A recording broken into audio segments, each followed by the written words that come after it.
나 2부 예배에 나오신 여러분을 주의 이름으로 환영하고 축복합니다. 하나님의 귀한 은혜가 우리 모두에게 임하기를 소망합니다. 여러분 혹시 추우신가요? 그럼 저 뒤에 히터 좀 다 꺼도 되겠죠? 예, 좀 꺼주세요. 자, 우리 지난주에 십자가 이해하기 첫 번째 시간을 가졌는데 예수님의 십자가를 바라보는 세 가지 관점이 있었다라고 말씀을 드립니다. 첫 번째 관점은 하나님 아버지의 관점입니다. 하나님 아버지는 십자가를 어떻게 바라보고 계신가? 하나님 아버지에게 있어서 십자가는 무엇인가? 이것을 살펴보았습니다. 하나님 아버지에게 있어서 십자가는 고통당하시는 하나님의 얼굴이었다라고 말씀을 드렸습니다. 왜냐하면 예수님께서 십자가에서 절규하시고 부르짖고 고통당하시는 그 몸부림을 외면할 수밖에 없고 그 살려달라는 그 아들의 소리를 귀를 막을 수밖에 없고 고개를 돌릴 수밖에 없는 것은 바로 인류의 대속의 죄를 감당하기 위해서 그러하실 수밖에 없었다라고 말씀을 드렸습니다. 그래서 로마 군병들이 사실은 예수님을 십자가 골고다 언덕 위로 올라가는 것이 아니고 하나님께서 그 아들 예수님을 십자가 위로 올라가도록 하셨다라는 것이 좀 더 정확한 표현일 것입니다. 우리의 구원을 위해서 자신의 아들을 외면하실 수밖에 없는 아버지의 아픔을 우리는 살펴보았습니다. 그러면 오늘 두 번째, 예수님에게 있어서 십자가는 무엇인가? 이것을 살펴보겠습니다. 예수님에게 있어서 십자가는 어떤 의미가 있는가? 예수님 자신이 짊어지고 있는 하늘 높이 십자가에 달려서 죽어가고 있는 그 예수님은 자신의 십자가를 어떻게 이해하고 있는가? 그리고 그 위에서 엘리 엘리 라마 사박단이라고 외치고 나의 하나님 어찌하여 나를 버리셨습니까? 라는 그 부르짖음을 할 수밖에 없는 그 고통의 소리를 할 수밖에 없는 그 아들 예수님은 그 십자가를 어떻게 이해하고 어떻게 받아들이고 있는가? 예수님에게 있어서 십자가는 무엇인가를 이 시간 살펴볼 시간입니다.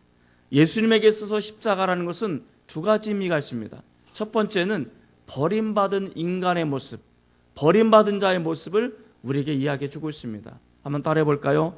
버림받은 자의 모습. 예수님께서 자신의 십자가를 짊어지고 하늘 높이 매달리셨습니다.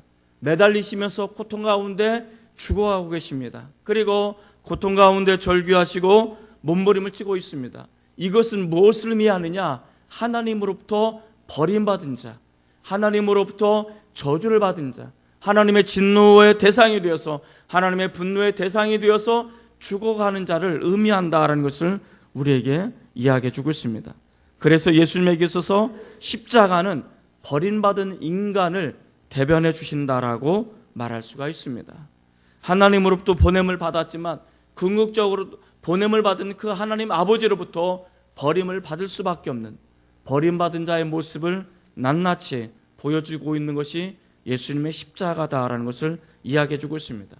다시 말해서 예수님께서 하나님으로부터 버림을 받을 수밖에 없는 것이 십자가로 이해되어지는데 왜 내가 버림을 받을 수밖에 없고 왜 내가 이렇게 하나님 앞에 외면당할 수밖에 없는 그 이유가 무엇인가? 이것은 하나님의 진노의 대상이 되기 때문에 그렇다는 것입니다. 죄에 대한 하나님의 분노, 죄에 대한 하나님의 진노가 십자가에 그대로 드러나고 있음을 우리에게 이야기해 주고 있습니다. 로마서 1장 18절 말씀을 우리 한번 같이 읽도록 하겠습니다. 로마서 1장 18절 말씀입니다. 로마서 1장 18절 말씀. 한번 같이 한번 읽습니다. 시작. 하나님의 진노가 불의로 진리를 막는 사람들의 모든 경건하지 않음과 불의에 대하여 하늘로부터 나타나나니. 하나님의 진노가 불의로 진리를 막는 자들, 다시 말해서 하나님의 진노가 누구에게 임합니까? 하나님의 진노는 불의한 자들, 하나님의 진리를 막아선 자들, 하나님 앞에 죄인이라고 명령된 그 사람들에게 하나님의 진노가, 하나님의 분노가 쏟아지고 있고 임하고 있다는 것을 우리에게 이야기해 주고 있습니다. 죄에 대한 하나님의 분노를 인간 편에서 보면 이것은 절대적인 절망입니다. 이것은 절대적인 죽음을 상징한다라고 이야기해 줄 수 있습니다. 한번 생각해 보십시오. 죄에 대한 하나님의 진노가 우리 가운데 임한다고 생각해 보십시오. 하나님의 분노가 내 위에, 내 머리에 쏟아진다고 생각해 보시기 바랍니다. 하나님의 진노와 하나님의 분노가 내 머리에 쏟아지게 되어질 때 이 하나님의 진노와 하나님의 분노를 막을 수 있으십니까? 이 하나님의 분노를 내가 이겨나고 감당할 수 있으시겠습니까? 우리는 절대로 하나님의 진노를 감당할 수 있는 그런 사람이 되지 못한다는 것을 우리에게 이야기해 주고 있습니다. 우리는요, 하나님의 진노가 내 안에 머물러 있다면 우리는 그 즉시 파멸하고 그 즉시 심판을 당할 수밖에 없고 그 즉시 우리는 멸망에 이를 수밖에 없는 그런 존재라는 것을 우리에게 이야기해 주고 있습니다. 하나님은 너무나 거룩하신 분이라 죄와 함께 할 수 있는 분이 아닙니다. 죄와 짝을 할 수 있는 분이 아닙니다. 그래서 하나님은 죄에 대해서 진노할 수밖에 없고 분노할 수밖에 없는데 그 진노와 분노를 지금 십자가에서 쏟아붓고 있다는 것을 우리에게 이야기해 주고 있습니다. 그런데 바로 예수님께서 하나님의 그 진노와 하나님의 분노를 막아서는 것입니다. 우리가 짊어져야 되고 우리가 분노를 받아야 되고 하나님의 진노를 우리가 받아야 됨에도 불구하고 그 아들 예수님께서 그 중간에 가로막아서서 십자가에서 이렇게 말하고 있는 것입니다. 하나님, 내가 하나님의 진노를 대신 받겠습니다. 하나님의 분노를 내가 대신 받겠습니다. 그러니 이 뒤에 있는 사람, 이 십자가 뒤에 숨겨진 이 사람들을 용서해달라고, 이 사람들을 내가 대신 진노를 받겠사오니 이 사람들을 구원해달라고 그렇게 말씀하시는 것이 바로 예수님의 십자가의 절규란 말입니다. 이것이 바로 버림받은 자의 모습이고 이것이 하나님 앞에 고통스럽게 절규하고 부르짖지만 하나님과 함께할 수 없는 그런 모습을 우리에게 이야기해 주고 있다라는 것을 알 수 있습니다. 십자가는 버림받은 자의 절규이고 버림받은 자의 모습이지만 예수님께서는 우리 대신 그 진노와 하나님 분노를 막아서서 대신 저주를 당하신 것입니다. 대신 우리 주님께서 죽음을 당하신 것이라고 말씀하고 있는 것입니다. 그러면서 그 위에 하나님의 진노를 당하시고 하나님의 분노를 당하셔서 버림받은 그 와중 속에 있으면서도 불구하고 그 버림받은 와중 속에 우리 주님께서는 우리를 향해서 이렇게 말씀하고 있는 것입니다. 내가 가장 사랑하는 아버지로부터 버림을 받는다 할지라도, 내가 가장 사랑하는 그 하나님으로부터 내가 버림을 받는다 할지라도 나는 너희를 포기할 수 없다라고 말씀하십니다.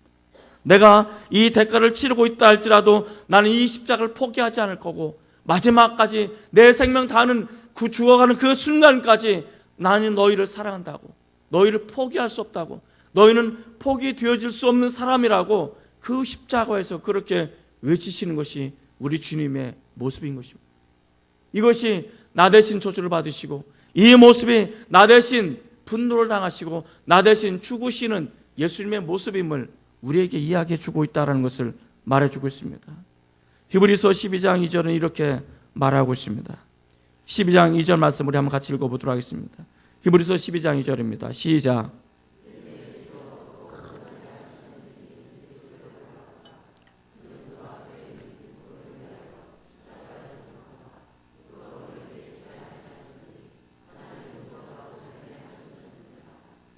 여기 보면 뭐라고 말합니까? 믿음의 주요 또 온전하게 하시는 예수님을 바라보자.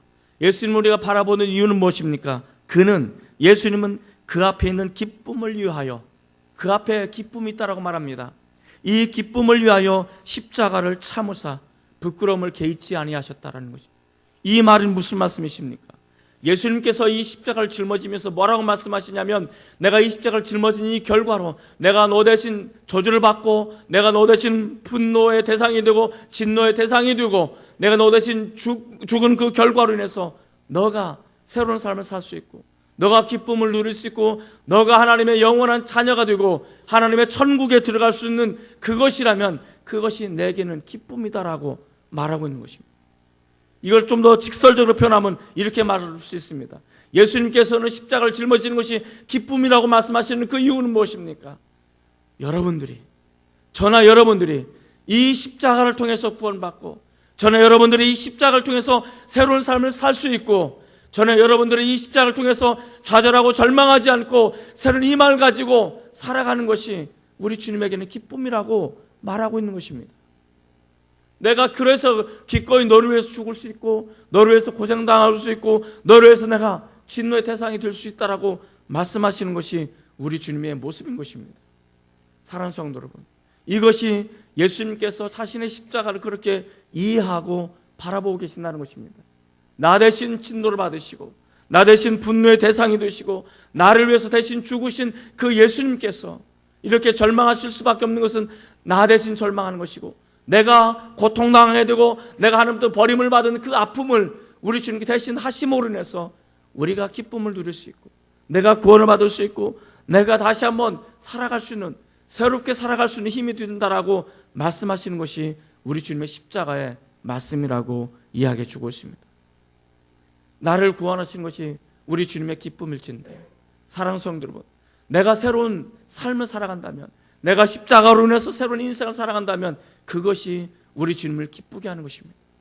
내가 구원의 감격을 가지고 내가 오늘도 믿음을 가지고 살아가는 그 삶의 모습이 우리 주님을 감동시키는 것이고 우리 주님을 기쁘게 하는 삶이라고 여러분 믿으시기 바랍니다. 그리고 그런 삶을 살아가시기를 주님의 이름으로 축원을 드립니다. 예수님께서 십자가를 이해할 때 버림받은 자의 모습으로 이해하고 있습니다. 또 하나 예수님께서 십자가를 어떻게 이해하고 계십니까? 승리의 위침으로 이해하고 있습니다. 이 십자가는 좌절이 아니고 절망이 아니고 죽음이 아니고 이것은 죽음을 극복한 승리의 모습이다라고 우리 주님 이야기해 주고 있다는 것을 얘기해 주고 있습니다. 예수님께서는 십자가에서 지금 온몸에 기운이 다 빠져나갑니다. 언제 죽을지 모릅니다.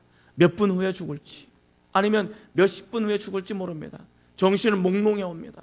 그 녹슨 세계 못에 육중한 체중을 의지하면서 숨 한 번 쉴 때마다 고통이 자기의 피부 깊숙이 찔리고 있습니다.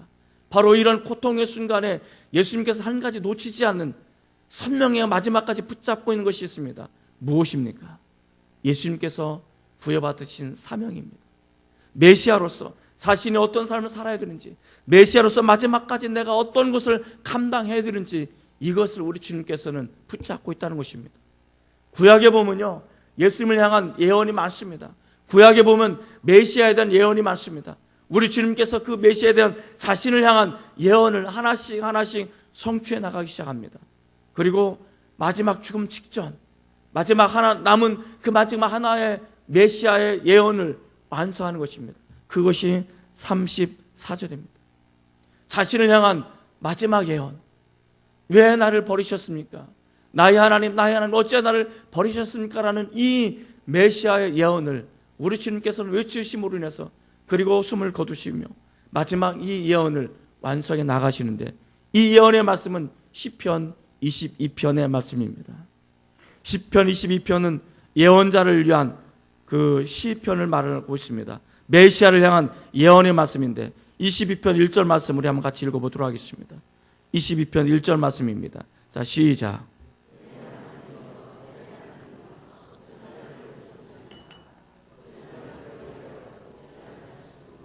내 신음소리를 듣지 아니하시나이까. 예수님께서 십자가 외치셨던 말씀, 바로 이 말씀입니다. 내 하나님이여, 내 하나님이여, 어찌 나를 버리셨습니까? 이 뒤에는 예수님께서 굳이 다 22편을 암송하지 않아도 됩니다. 왜냐하면 이 22편 전반부를 암송하심으로 인해서, 그 말을 선포함으로 인해서 22편 전체를 완성하기 때문에 그렇습니다. 22편은 이렇게 시작하시오. 내 하나님, 내 하나님, 어찌하여 나를 버리셨습니까? 왜 나를 버리셨습니까? 왜 나를 멀리하여 돕지 아니하시고 내 신음소리를 외면하십니까? 이것이 시편 전반부에 걸쳐서 이야기되어지는 말씀입니다. 그런데 시편 22편 후반부에는 이렇게 시작하고 있습니다. 22편 22절입니다. 한번 같이 읽겠습니다. 시작. 내가 주의 이름을 형제에게 선포하고 회중 가운데 주를 찬송하리이다. 22편은 고난의 시를 이야기해 주고 있는데 중간에 확 바뀌는 것입니다. 내가 주님을 찬송하겠다고, 내가 주님의 이름을 선포하겠다고. 주님의 이름을 찬송할 수밖에 없는 이유가 뭘까요? 전반부에는 어찌하여 나를 버리셨는지, 왜 나를 버리셨는지 그 이유를 아쉽다고 말씀하셨지만, 이제 후반부에는 승리의 노래를 부르고 있습니다.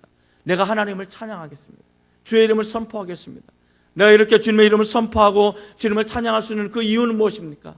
바로 십자가를 통해서 하나님께서 말씀하시는 그 구원을 완성하셨기 때문에 그렇습니다.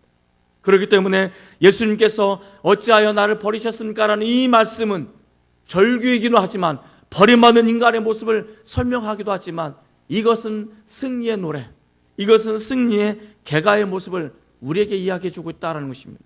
이것이 바로 역설적인 하나님의 은혜인 것입니다. 십자가의 죽음으로 인해서 하나님 앞에 설 수 없었던 그 인간들이 하나님 앞에 설 수 있고 구원받을 수 있고 영원한 천국을 소망할 수 있게 되었다라고 말하고 있는 것입니다. 성도 여러분, 이것이 바로 우리 주님께서 승리하신 모습이라고 말하고 있는 것입니다. 만약에 예수님께서 십자가에 내려왔다면, 십자가를 포기했다면, 십자가를 짊어지지 않았다면 우리는 영원한 구원을 받을 수 없을 것입니다. 우리는 영원한 지옥의 형벌을 받을 수밖에 없을 것입니다.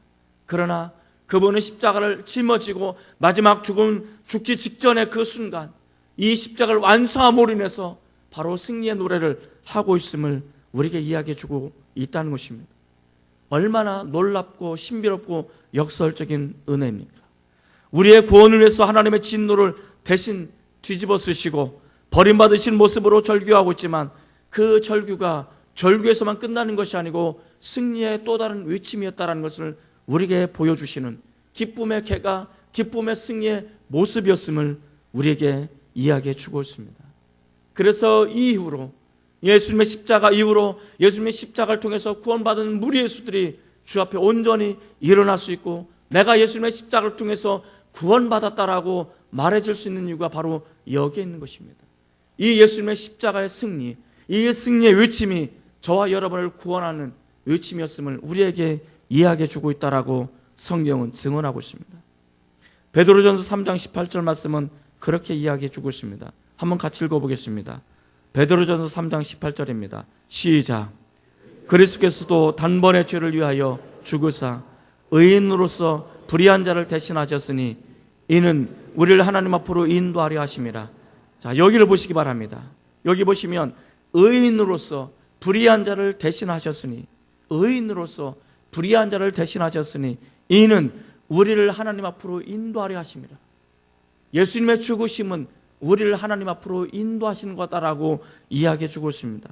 그러면서 육체로는 죽임을 당하시고 영으로는 살리심을 받으셨다라고 설명합니다. 이것이 예수님의 승리의 외치심을 우리에게 이야기해 주고 있습니다. 마지막 그 순간, 죽기 바로 그 순간, 마지막 그 순간에 이 예언의 말씀을 완성하심으로 인해서 승리의 노래를 부르심으로 인해서 저와 여러분이 하나님 앞으로 인도함을 받을 수 있고 내가 하나님 앞으로 나갈 수 있게 되었다라고 이야기해 주고 있습니다. 이것이 십자가의 사랑이고 이것이 십자가의 은혜인 것입니다. 이 십자가의 사랑과 은혜를 경험하심으로 우리 주님 앞으로 나갈 수 있는 그런 귀한 은혜가 있어지기를 주님의 이름으로 축원을 드립니다. 세 번째로, 나에게서 그럼 십자가는 무엇인가? 하나님 아버지에게서 십자가는 무엇인가? 그것은 고통당하시는 하나님의 얼굴이었다면 예수님에게서 십자가는 무엇인가? 그것은 버림받은 자의 모습이고 승리의 외침이었다면, 그렇다면 그 십자가, 우리 날마다 십자가 밑에 나와서 예배를 드리고 그 십자가 밑에 우리는 찬양하고 기도하는데, 그렇다면 이 십자가가 나에게 어떤 의미가 있는가? 나에게 십자가는 무엇인가? 우리는 이것을 진지하게 고민해 볼 시간이 되었다라고 저는 생각되어집니다. 오늘 저나 여러분들이 이 십자가와 연관되어 있기 때문에 이 자리에 나와 있는 것입니다. 내가 십자가를 믿기 때문에 우리는 이 자리에 나와 있는 것입니다. 나는 십자가를 통해서 구원받았다라고 생각되었기 때문에 저와 여러분은 이 자리에 나와 있는 것입니다. 우리는 이렇게 고백합니다. 내 주님의 십자가를 사랑한다고, 내가 주님의 십자가를 사랑한다고, 우리는 주님의 십자가를 사랑한다라고 말하고 고백하기 때문에 저는 이 자리에 나온 줄 압니다. 그런데 이 십자가는 하나님의 두 가지 모습을 설명해 주고 있습니다. 그것은 죄에 대한 하나님의 진노이고 또 하나는 우리를 사랑할 수밖에 없다라고 말씀하시는 사랑의 얼굴인 것입니다. 그래서 이 십자가는 동전의 양면처럼 하나님의 진노와 하나님의 사랑이 숨겨져 있다라고 이야기해 주고 있습니다. 우리는 이 십자가 밑에 나와서 우리 그렇게 말합니다. 하나님, 내 죄가 이렇게 큽니다. 내 죄로 인해 나는 절망할 수밖에 없습니다라고 가슴을 치며 통탄하며 애통하지만, 또 한편으로는 이 십자가 밑에 나와서 나 대신 죄를 짊어지고 나 대신 죽으신 그 예수님으로 인해서 내가 구원받게 되었다고, 내가 의인이 되었다고, 내가 영원한 하나님의 자녀가 되었다라고 우리는 찬양하며 고백하는 것이 바로 이 십자가의 은혜의 모습이고 이 십자가의 두 양면성의 모습이다라고 이야기해 주고 있습니다. 우리는 신앙생활하면서 많이 어렵습니다. 여러분, 신앙생활하는 것이 쉽습니까? 어렵습니까? 자, 옆에 사람 한번 보시고 한번 물어보십시오. 신앙생활이 쉽습니까? 어렵습니까? 신앙생활이 쉬워요? 어려워요? 어렵죠. 왜 어려워요? 내가 원하는 것은 따로 있고 하나님이 원하는 것은 따로 있어요. 내가 원하는 것은 건강하게 이 땅에서 잘 먹고 잘 살고 좀 돈도 많이 벌고 좀 인정받고 그런 게 내가 원하는 거잖아요. 그런데 주님께서 원하는 것은 뭐예요? 야, 그런 거 따르지 마. 그거 아무 소용이 없어. 그래봤자 그거 120년밖에 더 되겠니? 120살까지 사시기 바랍니다. 뭐 120년밖에 더 되겠니? 그건 없는 거야. 그러니까 이 짧은 인생 그걸 위해서 하지 말고 나를 위해서 살았으면 좋겠어. 이 내적인 갈등이 우리 안에 있는 거예요. 이 내면의 갈등이 우리 안에 있는 거예요. 나는 이걸 하고 싶은데 우리 주님께서 이걸 하기로 원하고 그러다 보니까 투타투타 싸우다 보니까 내 안에 갈등이 있고 힘들고 어려운 거예요. 그래서 신앙생활은 어려운 거예요. 그런데 이거보다 더 근본적으로 신앙생활을 어렵게 하는 게 있어요. 그게 뭐냐? 우리 주님께서 그렇게 말씀하십니다. 네 십자가를 져라 라고 말하는 거예요. 그러니까 우리는요 다 십자가가 있는 거예요. 다 십자가가 있는 거예요. 옆에 사람 보십시오. 십자가가 보여요? 안 보여요? 안 보이나요? 부부가 앉으신 분은 그렇게 말씀하시기 바랍니다. 딱 부부가 바라보면서 네가 내 십자가야.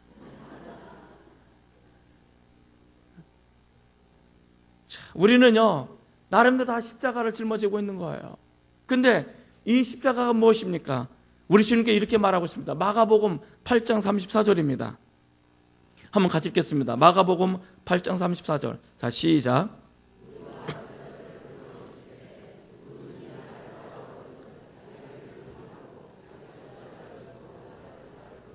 예, 여기 보면 예수님께서 뭐라고 말하냐면 너희들이 나를 따라오려거든, 너희들은 나를 믿고 나를 따라오려거든 자기를 부인하고 자기 십자가를 지고. 그러니까 누구에게나 십자가가 있는 거예요.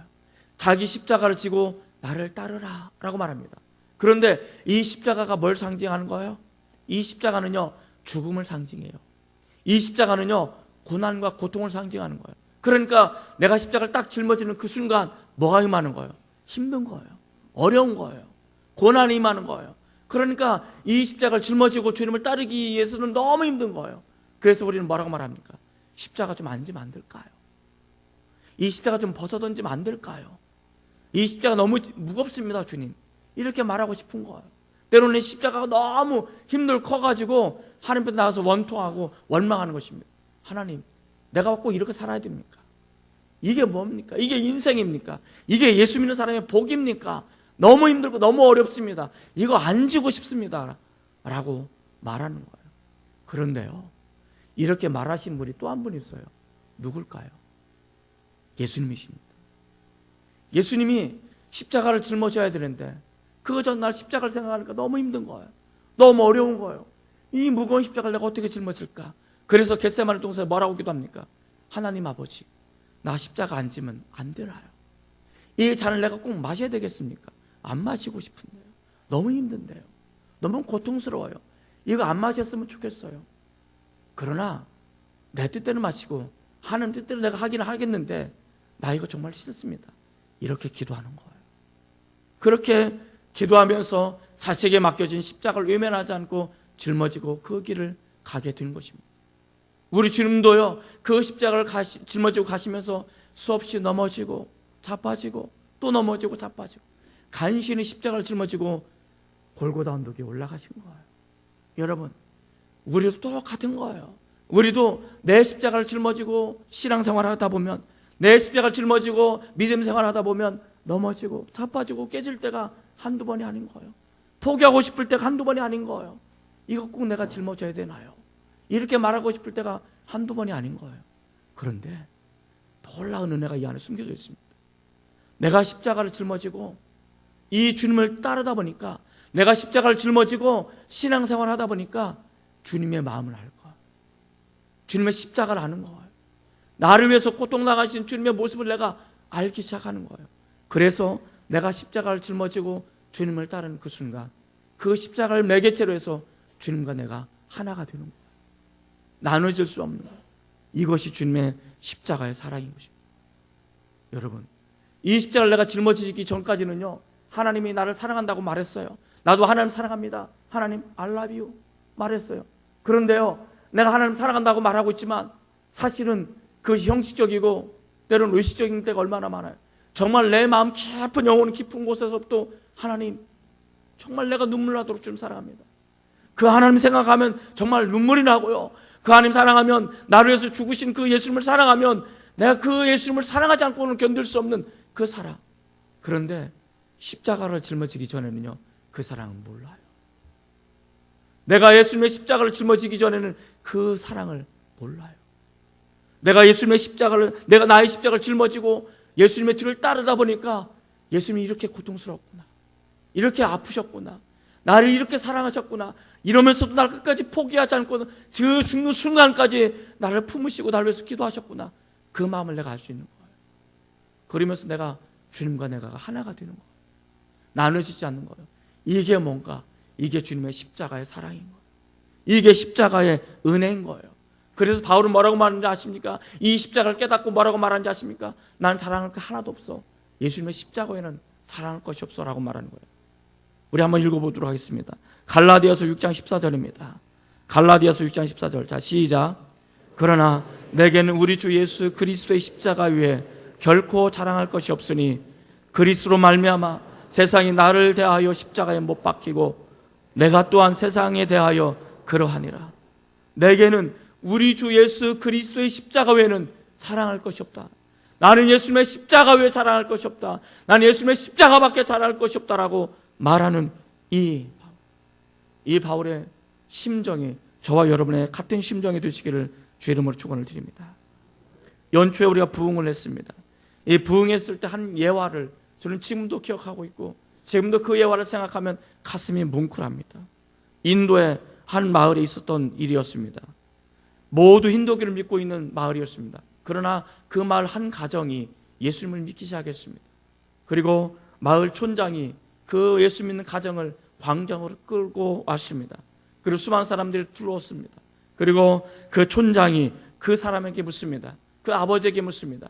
내가 예수님을 버린다면, 너가 예수를 버린다면 너의 가정을 살려주겠지만 너가 만약 예수를 버리지 않는다면 내가 보는 눈앞에서 너의 자녀를 죽일 거다 라고 말합니다. 그러면서 이 사람이 그렇게 말합니다. 나는 예수님을 결코 버릴 수 없어요. 나는 예수님을 버릴 수 없어요. 그 순간 마을 사람들에 의해서 자신이 보는 눈앞에서 자녀가 죽어가기 시작했습니다. 그러면서 그 순간에 이 사람은 찬송 1절을 부릅니다. 주님 뜻대로 살기로 했네. 주님 뜻대로 살기로 했네. 주님 뜻대로 살기로 했네. 뒤돌아서지 않겠네. 촌장이 또 묻습니다. 만약 이번에도 너가 예수를 버리지 않는다면 너의 보는 눈앞에서 너의 아내를 죽일 거다. 이 남자가 또 고백합니다. 나는 예수님을 버릴 수 없노라고. 나는 예수님을 부인할 수 없노라고. 그리고 그 남편이 보는 눈앞에서 그 아내가 죽어갑니다. 그 죽어가면서 이 남자는 또 찬양을 합니다. 이 세상 사람 난 몰라줘도, 이 세상 사람 난 몰라줘도, 이 세상 사람 난 몰라줘도 뒤돌아서지 않겠네. 촌장이 마지막으로 묻습니다. 만약 이번에도 너가 예수를 부인하지 않고 예수를 버리지 않는다면 이번엔 너의 생명을 죽일 거다 라고 말합니다. 그러나 이 사람은 난 예수님을 부인할 수 없고 예수님을 버릴 수 없노라고 그러면서 죽어가면서 3절을 부릅니다. 우리 3절 한번 같이 불러봤으면 좋겠습니다.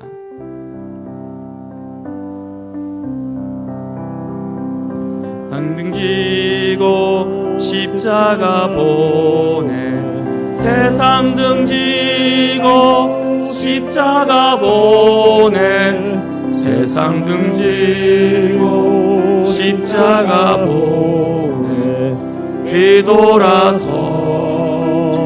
않겠네.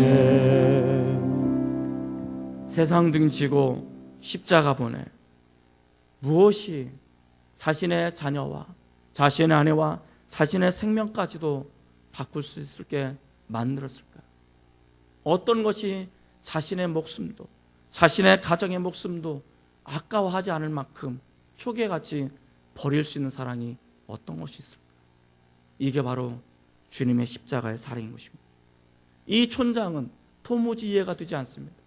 도대체 예수가 무엇이기에, 예수가 누구이기에 자신의 자녀가 죽어가면서도, 자신의 아내가 죽어가면서도, 심지어 자신이 그렇게 죽어가면서도 예수를 부인할 수 없는 이 예수가 도대체 누구이기에 그는 이렇게까지 예수를 사랑한단 말인가? 그리고 어느 순간 이 촌장이 예수님을 영접하게 되었고 그 마을 전체가 예수님을 믿는 결과를 가져오게 되었다고 합니다. 여러분, 이것이 십자가의 사랑입니다. 이 십자가가 지금 저와 여러분 눈앞에 놓여져 있습니다. 이 십자가를 마지막 순간까지 붙잡으시기를 주의 이름으로 축원을 드립니다. 기도하시겠습니다.